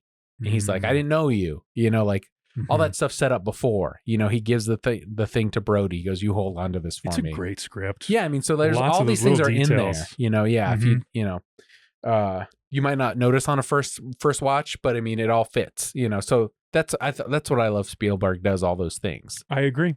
It reminds me of how in Raiders, the whole puzzle of the scepter, the head piece for the spear thing, and then it gets burned onto the bad guy's hand, and so he doesn't have the other half of the puzzle, which is move it a foot lower. Yeah. Like that's the way that fits together. That's what I'm seeing in this movie with the whole X marks the spot stuff. Yeah. Like setting it up in the classroom, which they basically did the same scene again from Raiders of get him in the classroom saying some archaeology mumbo jumbo. But instead of just being mumbo jumbo, they actually used it to set up gags. Yeah. Like archaeology is not the pursuit of truth. It's a pursuit of facts. X never marks the spot. And then X marks the spot. It's like, that's a great moment. That's how you do it. That's how it you happens do in a library. And then they find the thing in the library. 90% of archaeology happens in a library. Great. Just good. But I love the scene where they like show how kind of a bad of a teacher he is, because he goes into his office. Yeah. And he's got all the students there. He hasn't graded any papers. He doesn't fucking do anything. Hilarious. And he's like, "Yeah, I'm going to take everyone right now." And then he immediately jumps out the window. Yeah, hops out, not doing it. Which also is funny because then the bad guys pick him up, and then he goes to like some midday ball party that this guy's throwing because it's the middle of the school day. These guys take him, and then he's just like throwing a ball. Yeah. And then he like has Indy in the side room that they're talking about everything. 12-hour time jump, I guess. And or it took a long time to drive there. Yeah. And his wife comes in. She's like, "You're missing the party." It's weird. It was weird. I mean, well, presumably, I mean, this school is like somewhere in Connecticut, right? The college that he teaches at. Yeah. So maybe he's driving from Connecticut. Maybe there's traffic on the way into the city. Yeah. It takes him a while. Yeah. This is a New York City party. And then like the whole time that guy's describing all the stuff, he's like, "Oh, you got the wrong Jones." And he waits till the very end to be like, "Oh yeah, your dad's missing." I know. He's like, how mad would you why be isn't if that this the guy... headline? Yeah, exactly. Hey, your dad's gone. Yeah. And also, how mad would you have like been? Your help. That's a Mallory take right there too. She was like, that would be a Mallory take. You let me have champagne and my dad's been missing? I had hors d'oeuvres, man. And you didn't tell me my dad was missing? Like, why? We could have been looking for my dad from the jump. Yeah, I guess I would have been mad. I mean, he's a bad guy, as we know from the end. He's doing this because he's a schemer. Yeah, trying to lure Jones in. So, and it's a good scene. Yeah, and I did love when Sean Connery calls the Nazis like the scum of humanity. That, like, I don't know, added so much more gravitas to it. Mm-hmm. And then the intro for Sean Connery is so good. And when he smashes the thing over his head. And but then it's fake Ming Vaz. Yeah, but then the whole thing where he's like, "Alexandra," and he like pulls open his hat. I was like, that's such a Scrooge McDuck. I don't know, just a very fun move to me. I don't know. It's just, I was pleasantly surprised by how good Sean Connery was at the comedy. I wrote down the same thing. Yeah. Why didn't we ever see Connery do more comedy? He's so charming. Because he's really funny. Yeah. Like, it was just facial expressions. Yeah. We talked about it earlier, but when they're tied up together and the interaction with with Schneider, Dr. Schneider, kissing young Jones, like Sean Connery is just he's going through so much on his face. He's so bumbling. He's a bumbling guy at the end of the day, because he drops the lighter. That's how the whole thing starts on fire. Mm-hmm. When they're in the dogfight, he's the one who shoots the back of the plane out. And then he's just like, he's Indiana Jones minus the rogue. He is the foil of the guy in the opening sequence. Like, it's the whole... Yeah. That's the movie together. It's like the adventurer son who's like strong and athletic and like try to do those things. And the dad who's the nerd, the bookish dweeb. And apparently Sean Connery brought a lot to the script for that character because he was written differently. Oh, really? That was the only reason Sean Connery said yes to the movie, because he was like able to make it mold the character into something he liked more. Classic Spielberg. Yeah. Work with great actors and actually work with them. Yeah. This is something I picked up. Have you seen the Martin Scorsese documentary on HBO? No, I haven't. Have I already asked you about this? Have I already bugged you about this? No. Okay, so this is something in that it's a great 5-part documentary series about Scorsese. 5 parts? Jesus Christ. 5 parts, not enough. Give me more. I love Scorsese. But they talk about how he works with actors. And you hear like Daniel Day-Lewis does an interview, DiCaprio, Margot Robbie, all the greats that he's worked with. They're all like, oh no, you know who it was special? It was Margot Robbie who made this observation. She was like, I walked on set because DiCaprio and Scorsese had worked together many times at this point. They had a good relationship. So Robbie's like, I walked on set, or is it Robbie? I think it's Robbie. And so I saw them. We did a scene. He's like, yeah, he's going to play with your clam in this scene, sweetheart. No, it's the woman from Casino is actually who has this. And Pacino is there and De Niro is there and they're all working with Scorsese and they're all getting along. They're buddies from the neighborhood. And she's like, how come Scorsese is like staying up late with these guys and talking about the characters and working so hard on these scenes and like making detailed notes? Sharon Stone. She's like, wow, how come he's doing all this with them and not me? And she's like, I have to show him that he needs to do this with me too. And so she builds this relationship. But for our purposes, the story, it's about how Scorsese works so closely with these people. He spends all these hours with these people and because they know how to embody a person in a role, take a script and make it real. And Connery is doing the same thing. You need that. And Spielberg knows you need that. Just the same way in the moment in Raiders, when he's like, Harrison Ford is too sick to do this whip sword fight. And he has a great idea. And this is what we're going to do. You know, we're going to make this work. He thinks it's true to the character. I think it's true to the character. He knows how to act and we're just going to let him act. Yeah. Great magic moments. Yeah. An actor's director. I think so. I think that's part of the magic sauce right there. Stevie Baby. Yeah, it was supposed to be a Fountain of Youth story, but then they just kind of made the Grail the Fountain of Youth, which I guess is not part of the lore. Is that true? Originally, the Eternal yeah, Life? I think but I mean, the reason I know it, most of it is from this movie, so that kind of just became the lore. Yeah, because it's just originally it's supposed to be the cup that Jesus was drinking out of the Last Supper. Mm-hmm. Mm-hmm. Yeah. Which when I saw that, when I remember that that's what this movie was about, and we were watching, I was like, I recently had a conversation with some conservative radio host. I think I talked about it earlier on the pod. You did. And he was like, this guy was talking about Judeo-Christian values. And then when I was watching Last Crusade, I was like, oh yeah, Judeo-Christian values, like getting wine drunk with the boys. That's the Last Supper. Oh, okay. With these grails. Just getting wine drunk with the boys. That's a Judeo-Christian value. Slap you and go, that's blasphemy. Are you ready for your gift? Oh, I have a gift? Yeah, I got you a gift. Oh, okay. You're going to like this. Here. What is it? You just have to look at it and take it in. From Venice. Okay. Of course. Did you get how I wrapped it for you? Yeah, in a piece. It's like the ground. Yeah, just like the ground. Diary. Yeah. Got it in my thing. It says From Venice. Bam. To JD. So your diary. Oh. No, this is a book. The Rise and Fall of the Third Reich.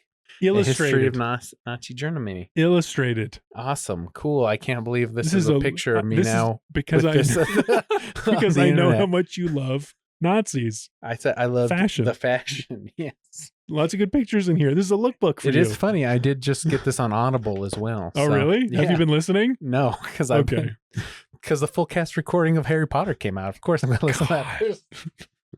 Is that good?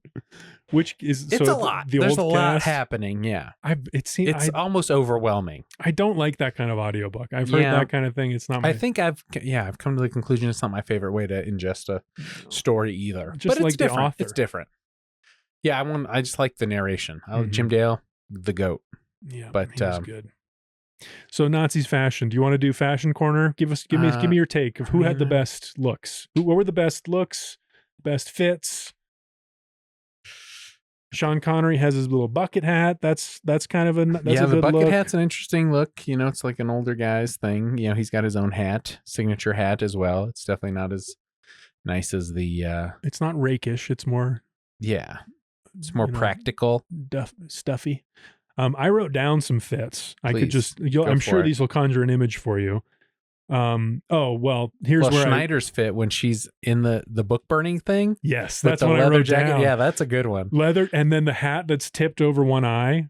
They have her with hats dipped down over one eye in 2 different scenes. That the one where she's wearing white. Yeah, that's at the end. I think that's. Yeah, that's like towards the end. Yeah, I think that's where they're in the tank chase. Well, I don't know actually. No, because this is when she's in the tank chase. And she's wearing more like, you know, going out more sporty. Yeah. But at the Nazi rally, she's got black leather everything, and she's got a black hat dipped low over one eye. That was definitely when I wrote down. I thought that was a great outfit. Indy's Scottish Lord disguise. Yeah, that was fun. Was funny. Yeah, they switch his hats with her. Yeah. And the dude in the black suit. So this is the one Nazi whose outfit I thought stuck out, was the guy in the black suit. He's who encounters Sala. No, who captures Brody in I think it's supposed to be Egypt, Iskandaria. Yeah, something like that. So and he just has a low brim black hat, but the shades, the sunglasses are wire rimmed circle shades. Do you remember this guy? Yeah, I do actually. Yeah. What'd you think of that look? I like the look. I think the black leather is a sharp look. It's good. And they're wearing it in the desert. I mean, that's the commitment to fashion they have made. That's a good point. You know, I do think it's good. Yeah. The book burning scene I do think is an interesting one because like so they leave the castle. They're like, you've been requested, you know, at the highest level. So they're like, Hitler has requested your presence here, basically is what they're saying. And he would be saying that to Dr. Schneider, right? Yeah. That's when she leaves the castle and she kisses him. Hitler presumably wants the Grail. This is how Austrians say goodbye. Oh yeah. But and Germans say goodbye with the shooting. He hits him. Hit it, gun. He hits him. Hits him with the we both saw the movie. Some kind of object. What happened in the movie? It's like a stick. So they go to the rally. But it was like, so he calls her away to go to he's like, hey, come watch me burn these books. And she's like tortured by it the whole time. So they're setting up that like, she's not a Nazi. She's just she wants the Grail. Yeah. And she's willing to use whatever means necessary. I mean, that's basically what she tells him. She goes, you want the Grail just as much as I do. And I was just more ruthless about it. Yeah. And he goes, I'm sorry you feel that way. And then she kind of like has a emotional moment, and then she goes femme fatale, and it's just like, and that's when she does the kissy scene to like put them against each other, I guess. It's good. Yeah, I mean, I think she's doing a lot. I mean, and then when they're doing the book burning, he like goes to get the Grail back. I mean, the diary back from her, which is also a good scene between Harrison Ford and Sean Connery when they're in the motorcycle cart. Oh, so good. You know, we're going to Berlin. No, we have to go. That's a great father-son scene. Yeah. What are you choosing? Why didn't you write it? Why didn't you write it down? Yeah. I wrote it down. Or no, he says, why didn't you remember? I wrote it down so I wouldn't have to remember. Yeah. And he's like, oh, this has been an obsession of yours, and Mom never got it either. And he's like, yes, she did. Yes, she did. So anyway, so they go to Berlin, and like, she's walking after all the book burning. He's like choking her, and he's like, all I have to do is squeeze. And she's like, all I have to do is scream. So there's like she might be good, or she might be redeemable, I guess. And she even says like, oh, I'm not really, I don't like what they're doing. I just want the Grail. So that's her whole motivation and thinking, I don't know if that's enough for her. This was my critique for her. I think the performance is terrific with the material that she's given, but on the scale of Kate Capshaw, Willie Scott to Marion Ravenwood, Karen Allen, I think Alison Doody lands somewhere in the middle. There it is. I think she lands somewhere in the middle. I think she performs the role. She brings a lot of herself to it, but the role, or her, maybe she could have just done a little bit more. And I think it's the motivation. Why does she want the Grail? Because at the end, she has such a great scene where she gets like almost like animalistic when she's going after the Grail as the earthquake starts happening, and she like, oh my God, you can like really see like there's something about this. She really wants this eternal life. Oh, and they say that whole thing. Sean Connery's like it's a battle between good and evil. The quest for the Grail is more than just an obsession. Yeah. Well, for some people, everyone kind of has a different take on what the Grail means. There's different quotes about it, which was interesting. But for her, I thought what I might have done to take this role a step further would be vanity.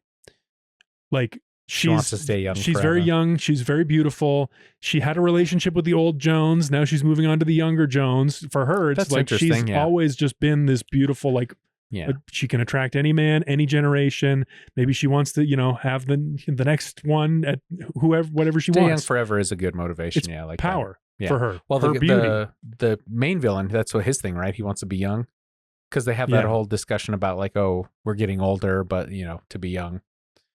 Anyway, that's that's also something they did in the first one with the MacGuffin of like what the Lost Ark meant to different people as well. That's it means true. different things. Means different which things. I think is nice. It only makes it more interesting as a MacGuffin. 100%. Different people have different motivations. I think these character moments are in there. I just think, someone who's, maybe casually watching won't pick up as much. I think with her, it could have been easily. It could have been set up a little. No, I don't think it's there. I think it could have been set up a little bit more. You could have seen her in the mirror. You could have seen her putting makeup over like a crow's feet or something to try to stop Indiana from seeing it. Maybe they're having some kind of pillow talk and she's like, don't see this like tiny little blemish. Well, yeah, that's not in there because that's your head. I know. I'm pitching this as like, this could have really strengthened the role. Yes. Because then when she's going for the Grail at the very end and she's so animalistic, it's like, it's really good because she's like ugly about it. It's like, she's really not, it's she lets herself just tap into her animal instincts. And it's very good. I wish that was set up more. I wish that was set up more. Yeah, and instead of her just being kind of like a nasty woman, just a woman that they're attracted to, basically. For most of the movies. But I thought this part was interesting. What the books and showing that she's possibly redeemable. Ultimately, not at the end, I suppose. It was very effective. Very effective. And she does a lot with a little. Yeah. Getting into something else there, I thought, but yeah, the female love interest is definitely played down in this one because it's more of it's the father son between the father son, and they nail it. I mean, and I think her take on that's very funny. Is that Sean Connery had her role? I think that's very funny. Oh, and they have this idea of like Spielberg was talking about like bringing the Nazis back as the villains. He's like they're great as a villain because that's just bad guy. They can do no wrong. Yeah, and it's perfect because they have this interest in the occult, like that, and that's what Hitler's about. Oh, the Hitler moment at the rally. Oh yeah, Jones that's a great. Yeah, it's just Hitler. A great moment. Yeah, great moment. Signs the Grail diary. Then his henchmen have been looking for Indiana Jones, clutching it. Thinks he's been caught by the worst possible dude. Yeah, so they're saying that there's a champagne villain, and then that's when they think the dynamics work best, where there's a champagne villain, and then the Nazis are like the real, the muscle behind the champagne villain. Interesting. So like the main guy, his main rival in the first movie, can't remember his name. Tote. No, well, that's the Nazi guy, but it's like the French archaeologist who's working for the Nazis. Yeah, that's the champagne villain because he's charming, he gets what he wants, and he's using the Nazis to get what he wants. Yes. And so the same thing with the American guy from this movie. He's the champagne villain. Yeah, who's using the Nazis to get what they want. That feels very Bond to me. Yes. Yeah, which is the Godfather of this movie, really. Yeah, that was a big deal for them too to get Sean Connery as his dad because he's kind of the metaphorical dad of Indiana Jones as well. I mean, he's there. I mean, it all works. Yeah, it worked really good. Oh, I thought it was interesting. Just another thing with the ladies of Indiana Jones.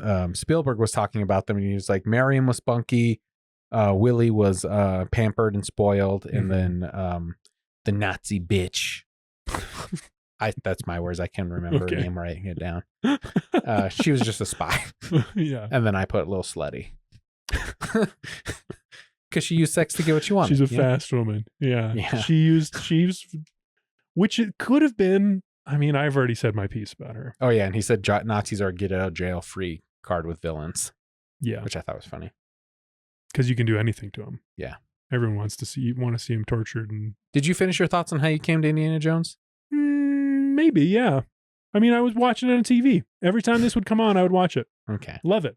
All right, it's great.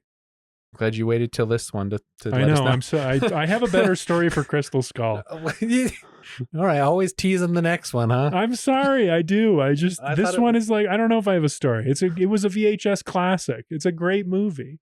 It's so watchable. It's these performances. They're warm. You know what I have? I did write this down, but when I was watching this and I got to the sequence about the three brothers and the myth of this Knights Templar and the Grail and the story, I forget who was telling it or how they were telling it, but they were like, you only get a little piece of it. Like the story, as it's revealed throughout the movie, as Indiana Jones follows more clues and eventually finds the Grail, the story early on is just told like, it's this Walter Donovan and him talking about it at the beginning when he's at his midday ball. Exactly. Donovan says something like, the Grail was the cup of Christ, his last, what he drank out of at the Last Supper, and then it was lost for 300 years until some Knights Templar Crusader brothers, three brothers, they supposedly found it, and then there was no record of it. But then 150 years later, two of the brothers walked out of the desert back to France. And so how would it be 150 years? And what happened to the third brother? And the way he told it, and then what you end up seeing is the third brother, of course, at the end of the movie, the keeper of the Grail.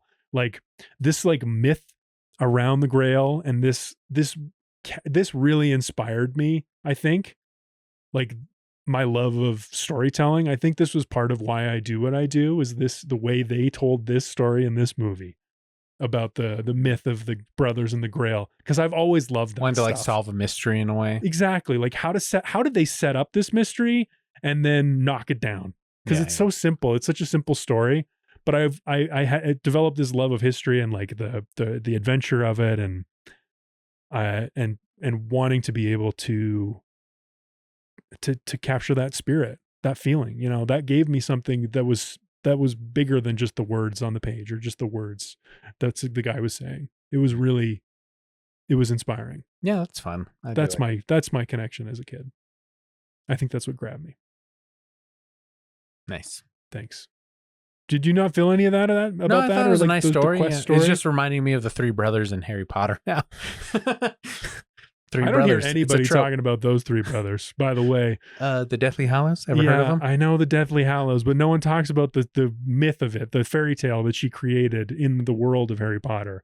That's like the biggest thing. No, it's not the biggest. Yes, it is. The biggest thing is fucking Voldemort. Or the biggest thing is the four houses. The biggest thing is Hogwarts. Have you only seen the movies? Have you not read the books? No, I read the books. I read the books a lot. When you were a child? Yeah, when I was a kid, when they came out.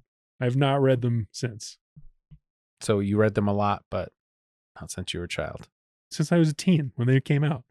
Okay. I read the first ones like a lot. My mom used to say I would keep a Harry Potter book in each room of the house so I could be reading it and then just put it down and then pick it up in a different room. That's cute. Yeah. I was a big reader as a kid. Gotcha. Yeah. So that whole last scene, just coming back to the movie. You ready to talk about the climax? Yeah. So they built that whole set on like hydraulics, so that when they did the earthquake happening, they could have all those cracks and stuff happening practically. That's cool. Yeah. That's cool. And it just took so they'd have to reset every time and put plaster down and stuff. So it was kind of a beast of a set, but they did it.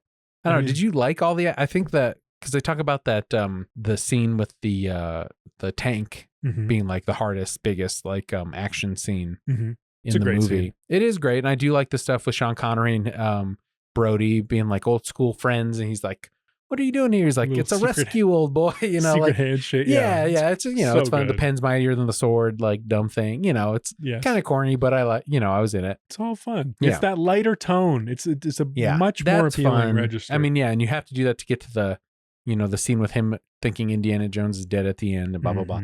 But I feel like it kind of lasted a little too long. I don't know. Part of me, I was like, all right, I get it. That's where but they really milked it. And that was something that Spielberg said we kept adding to it, because that's a part of him doing movie magic, which people loved. I mean, this is just me personally. I guess after watching all these movies, I'm like, okay, this part's dragging a little. Even though it's like exciting, I guess, but I want to get to the temple, I can see that. I think you're right. If you're gonna cut something from this movie, it's that area. Same with Raiders in the boat. It's the same part of the movie of like, we know where this is gonna land. Let's just get there. Right. Yeah. I felt a little they got the arc. There. Let's get to the face melting. Yeah. Yeah, and so that was also a practical thing they did as well with because they were trying to duplicate the face melting, but with the guy aging. Yes. They put little balloons on his face so that they could puff him up and they'd make his eyes look sunken in. And they had a wig that grew its own hair. Incredible. Yeah, but they said it took 3 months for them to put all that footage together because they used a bunch of different practical puppets after a while, and they had to meld them together. And it might have been the first. Is it stop motion? Is that how they did it? Yeah, they did some stop motion stuff, but I think they were saying that it's like the first footage, like film footage, to be rendered into a computer to do some computer graphic stuff. Yeah. Interesting. Spielberg always pushing it. In this, it was a really good effect. Yes, it works. In the first movie, it was good effects, but this one was like, if that showed up in a movie today, I'd be like, that's great. Yeah. That's timeless. Yeah. A lot of the visuals are timeless. A lot of people are going back to the practical stuff. Like that's the stuff I heard an argument for, like, that's the stuff people are going to movies for nowadays. Like the CG's gone so far, nobody's going to see an alien. I've heard this. No one's going to see Avatar. People want to see people want to see Tom Cruise doing an actual stunt. No, sometimes, yes. I think you can do great. I think people want to see greatness. People don't want to see shitty digital effects. People want to see phenomenal digital effects, and they want to see them intentionally crafted to tell a story. This is why James Cameron is great at it, is because the effects and the lusciousness of Pandora is in service of this story that is so deeply human. I heard a good argument because they're like, nobody is talking about these movies in between releases. Nobody's clamoring for extra material. I'm talking about it right now. But because one's coming up soon. I hate these critiques of Avatar. I really hate them. I will not hear anything against Avatar. I guess I should let you finish. I'll hear it out. But I've just heard these 3-beat critiques of it like over and over and over, and I think they're all blown. Nobody wants a spin-off series of Avatar. There's no TV show of Avatar. Yeah, because Cameron would. The only time I hear you talk about these movies is when they are coming out. But in between, you forget about them. There's 4 years in between them. No one gives a shit. I love them. When they come out, you like it. You like to go to the movie and see it once and then talk about how. Folks, the next episode of Hold On to Your Butts is going to be, we're going to throw Indiana Jones away. You're going to have to wait for the story about Crystal Skull I've been teasing, because we're officially doing a tangent into Avatar now. Oh my god, we should revisit it. And there's gonna be so much. I can't wait to remember what happens, because I haven't seen it since it came out. Please. Yes, you know what happens, but no, you're right. I actually don't know a lot of the details, but I have very good feelings about a lot of it. Okay, it's all positive. Vibes for Paul. Of course, it's all. Yeah, great vibes in this movie. What else is it? Yeah, no, this movie's been good vibes my whole life. The fast woman thing, I'm gonna probably remember. Like that's if you said that to your wife, she'd probably ruin the mood, right? She would say, I'll tell you what my wife would say, because she walked in during the Nazi rally scene. Perfect. This is my only other wife take is she wandered in, the Nazi rally happening. There's a bunch of guys marching and goose stepping, and she just starts sarcastically bobbing up and down like she's marching too. Yeah, she's just monkey see, monkey do, huh? But she's clearly dismissing the whole thing. She doesn't care about this. She's being irreverent about it. Yeah. Not like me with my Nazi book. You do love Nazis. Fashion. Yeah. Well, at least I wasn't goose stepping like your wife. She was. Look at that jacket on that guy, huh? Not his best look. Oh my God. Not his best. Even with I like how you had it wrapped up when you were handling it. I have so much footage of me holding it. No. It's a good William Shirer, great journalist. We talked about it. Did we? We talked about it. Oh, so we're talking about the final scene. You talked about the interior shot of the treasury, right? I don't know if you know it as the treasury. How do you think of what would you call it? This place that this climax takes in Jordan. Yeah. It reminded me of the Mummy. Weird.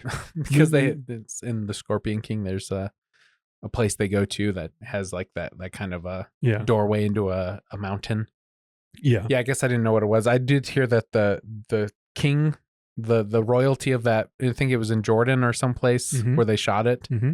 Spielberg had like dinner with them and like stayed with them. Is that true? And the horses that they ride off on at the end were those were the king's horses, that they used. Incredible. I love that. Yeah, no, so it's in Jordan. I've been there. I've been to that place. Oh, okay. It's a place called Petra. It's a Nabatean ruins of a Nabatean. That's what they called it. In the Scorpion King? In the Mummy. No, it's the Mummy. The Mummy. Another good possible hold on to your butt I think we series. Should. That's a good one. I mean, a lot of DNA from Indiana Jones is in that movie. They're like, we're going to try to do a roguish hero who's like kidding. a grave. Of course, it's literally all of it is ripped off of Indiana Jones. 100%. No, they're also, we just got the news. I texted you about this, that Brendan Fraser and Rachel Weisz are in talks to do another Mummy. I think they signed on. I think they officially signed on for it. Yeah. Well, I mean, that could be good. It'll be great. I loved them. Yeah. I remember loving them. Something happened. All right. It was a vibe. I was a kid. I don't know. I was a child. I was in love. The great line we all know and love. Yeah. I was a child. I was in love. But yeah, no, it's a Nabatean ruin. It's a city called Petra, and it's a very popular tourist site. And if you go today, or at least when I went 15 years ago, there are like stands outside that will sell you Indiana Jones whips and Indiana Jones hats, so you can wear the. Man, that's where you should have gotten that whip. No, this is the original movie prop. You can't just buy this from a tourist crap store. Yeah, you got to get it from your brother-in-law who got it from Amblin Entertainment, from the archives of the Spielberg estate or whatever. No, it's a city called Petra. And the cool thing about Petra is what you see in the movie is what everyone sees when they approach Petra. And it's a very thin canyon through these beautiful rock walls, which is as they approach in the movie. And then the facade that you see in the movie that's so gorgeous is known as the treasury. And this is only the front door of what is actually a valley of these similar ruins. There's a couple that are as gorgeous as the treasury. One you have to climb up a pretty tall rock outcropping to get to. But it's a whole valley and people still live there. Bedouins still live in this place. And if you wanted to explore in there, I was there just for like a day, but you can walk around this whole big, long valley. You could easily, happily spend a week and not see everything. There's so many of these because people just lived this way. They just carved homes and like living spaces out of these rocks. Mesa Verde of yes, of this place. Yes, it was not dissimilar from Mesa Verde. Although I don't remember anything at Mesa Verde as gorgeous as the treasury. But the other thing about the treasury I disagree.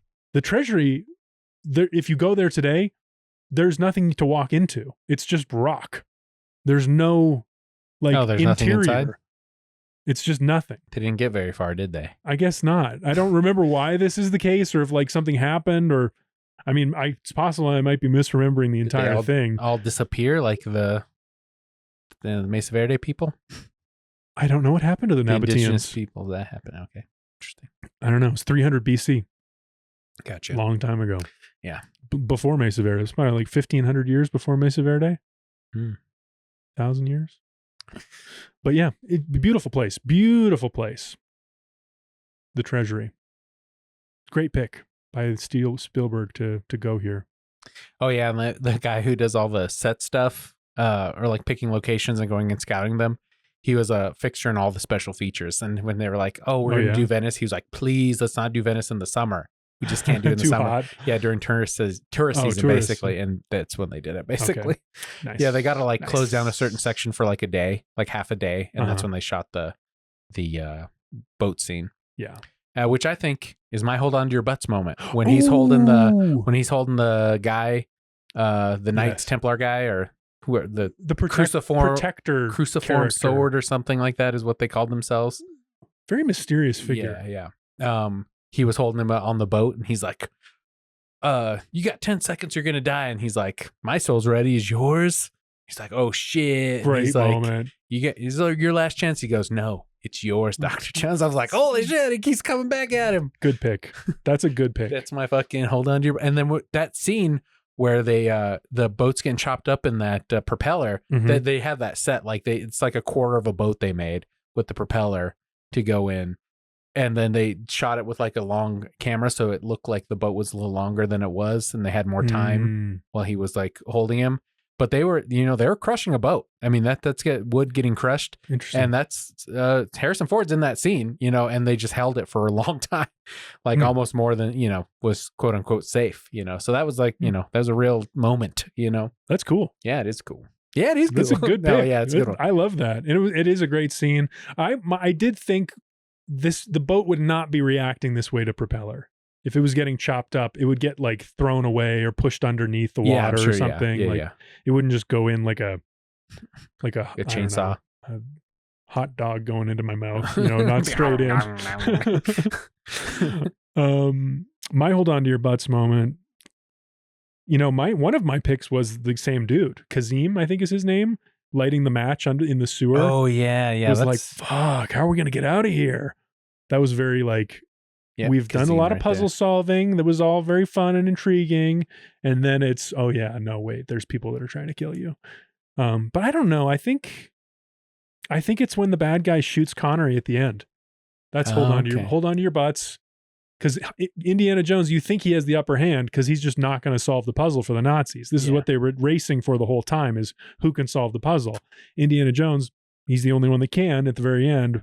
So why would he for the Nazis? But the Nazis are like, you're going to need some everlasting life. Shoot your dad. Boom. Yeah. Hold on to your butts. Yeah. You got to go solve these motherfucking puzzles. Yeah, I mean, I love that they kind of do the whole, at the beginning of Raiders, where he's like solving the puzzle of this thing, the booby traps, but he's like actively, I don't know, it's just, there's more, everything's heightened in this one. He's doing an iteration. Yeah. On the opening of Raiders. Yeah, yeah. Him being actively in it, and the penitent man and all that jazz. And then cutting back to Sean Connery also saying the things. Yeah, it's very good. Penitent. Yeah. That's a line that sticks with me. Only the penitent man shall pass. Yeah, it's very good. Would you have solved that puzzle? No, I wouldn't have gone over the cliff for sure. I mean, that like leap of whatever. The leap I think about that quite a bit. That's the one that got me. That I wouldn't have been able to let go like that. So I would never have gotten that far. Well, what is he letting go of? Because I was thinking it's a leap of faith. I couldn't do it. But is the faith that he's Indiana Jones before he lands his foot on the thing and realizes it's just faith because it's an optical illusion. It's a forced perspective thing, yeah. Which in reality, like, I seriously doubt that would fool anyone. Maybe. Oh, I guess. It's also got the power of Christ, brother. But that's what I was thinking, is like, is that Indiana Jones actually having faith in God? Is that what we're seeing on the screen? Is the character remembering that he has, because he takes a moment, he takes a beat. He should, because he's had all these experiences. I guess he's seen the Ark of the Covenant. Yeah, he's seen the Ark. He's seen I would have faith rocks too. Of it's Shiva. Not even a question. Yeah, honestly. it's almost like, there's no faith involved because he knows it's real. Yeah, he knows for sure. Yeah.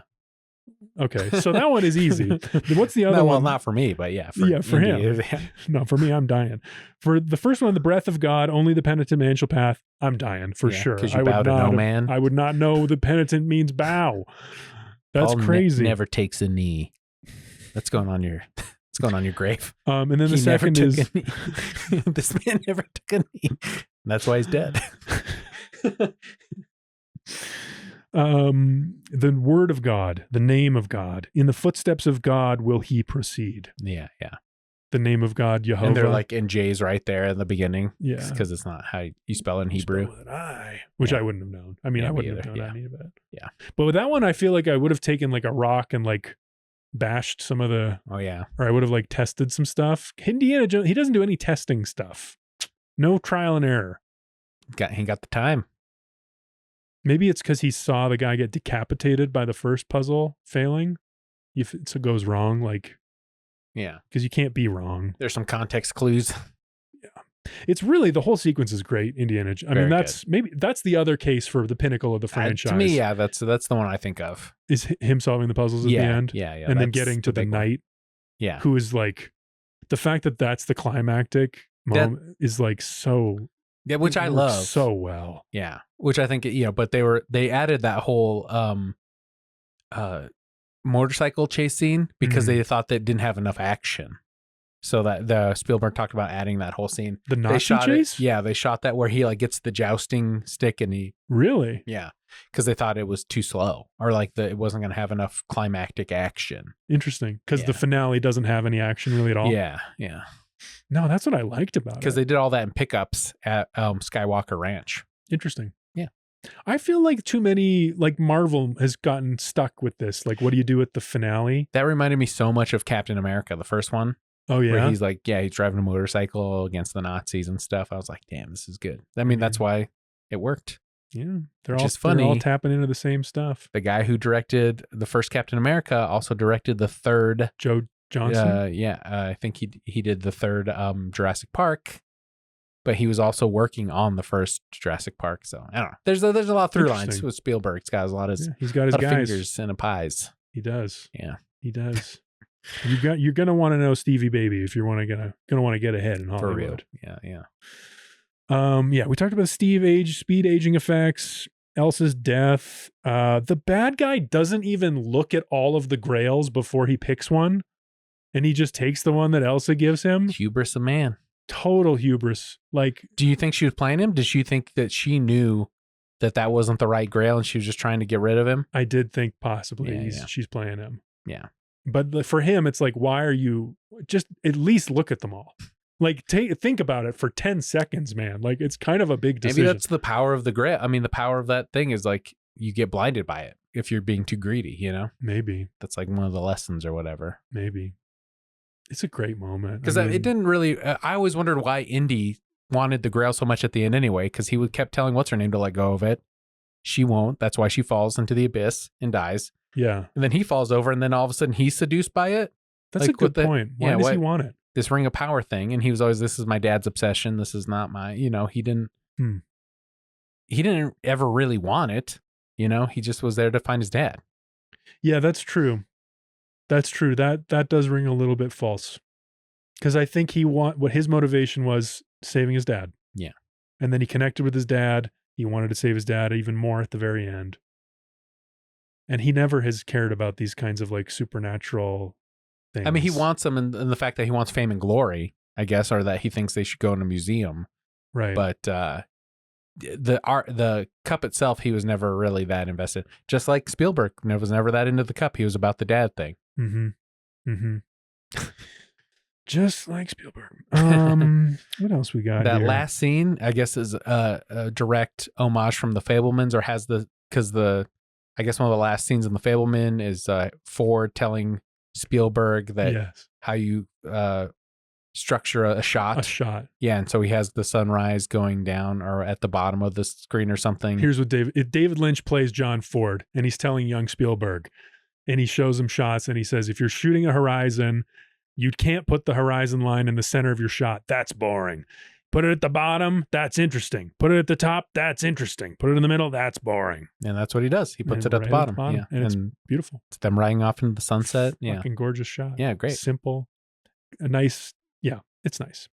I do have another thing here for the finale where Indiana Jones, they've been captured. They're in this room where there's going to be the earthquake, where she's going to try to steal the Grail, go over the seal. This chamber, the antechamber area. And Elsa, Dr. Schneider says, I didn't expect to see you again. And Indy says, I'm like a bad penny. I always turn up. What does that mean? It's just some 1980s humor, I guess. I'm like a bad penny. I always turn up. I have no idea. Like, what is a dirty penny? I don't know. So I wrote some alts. Okay.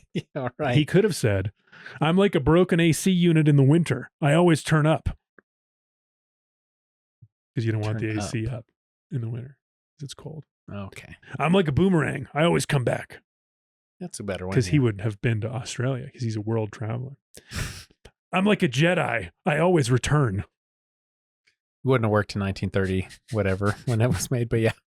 I'm like Ki-Hui Kwan. I'm like Ki-Hui Kwan's career. Back and better than ever. Wow. Okay. That would have been fun. Yeah. Would have been good. Back and better than ever. Yeah. Yeah. It's Raiders for me, baby. It's a long one. Last Crusade. Our Last Crusade. Black. Yes. Yeah, so good. I mean, the father-son stuff, good. No ticket. No ticket. I was Probably a child. best I was indie in line. love. No ticket. No ticket. Arguing for best line. No ticket. Give me your best no ticket. Give me your read how he would read it. Do you just kick the Nazi off? Everyone's looking at you. Yeah. You're in the Zeppelin. You're 2,000 feet above the punch. No ticket. Pretty good. Yeah. Pretty good. No ticket. Yeah. Subtler. No ticket. More subtler. Yeah, more subtle. No ticket. Yeah. Not bad. No ticket. Yeah. Okay, you got 3 It's the tries. same. They're all the same. You got 3 The tries. same take. No ticket. Yeah. I had to punch him.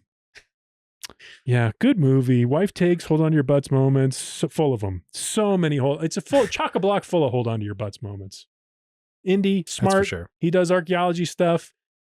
Well, there's one other thing I thought was fun. Good. If you notice, anytime a person with a flower in their lapel, that person tries to kill Indy. I'll be watching for that. In the next movie, we're going to cover it next time. That only applies to this movie. Okay, well. And there's something about how you should have known, or that was a hint that what's her name was bad because he puts the flower in her lapel, okay. which is a flirty moment. That's also like didn't like it. Yeah, it was like kind of weird. It's like it's actually kind of awkward to do that. But I like that he was being playful at least. No. This another wife takes. She was like, this is the first time he's on his own territory with a woman. Because in the last 2 movies, they kind of don't like him right when they meet him. That's true. The Willie thing is interesting because she comes to the table because I think she's attracted to Indiana Jones, and she's like, "Ooh, I want to get to know this guy." But she's so grumpy about the situation. Yeah, when she gets caught up in the whole adventure, this. then she's like, "Fuck this." Yeah. But this person's already into him. He's got the authority, and like he's being flirty from the jump with these 2. Interesting observation. I thought he's getting suckered into so it. Charming. I am charmed by Harrison Ford by all these movies. Circling all the way back to the beginning. You want a nice big from smooch him being. I wouldn't say I would take it. I would hug him and smooch him on the lips if he came up to me while I was in an AFI interview. Well, I think that's a great note to end on. I would let him kiss me on the lips. And we'll revisit that question and more on the next episode of Hold On to Your Butts. We're going to talk about the Crystal Skull. Go ahead and hiss with that signature sign off. I was a child. I was in love. Hold On to Your Butts is a left hand, right brain production. Produced by JD Lopez.